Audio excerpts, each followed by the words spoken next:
Ijoollee farsoo dhugduu. Ijoollee farsoo dhugduu maali ijoolleen akkas farsoo dhugduu maali ijoolleen akkas farsoo dhugduu. Koomentiin jirraa jedha. Koomentiin jirraa jedha warra akka keenya godhanyaan jirtu warra akka keenya godhanyaan jirtu. Ijoollee farsoo dhugduu.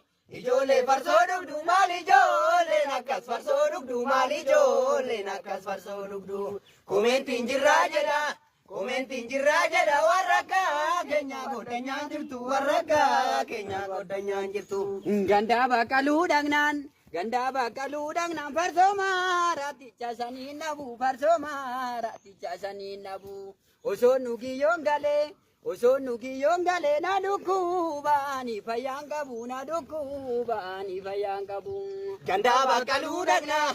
Gandaa baqqaluu dhagnaa farsoo maaraaticha sanii nabu farsoo maaraaticha sanii nabu. Osoo nu kiyyoon galee. Osoo nu kiyyoon galee na dhukkubaani fayyaan qabu na dhukkubaani fayyaan qabu. Dabala dabala.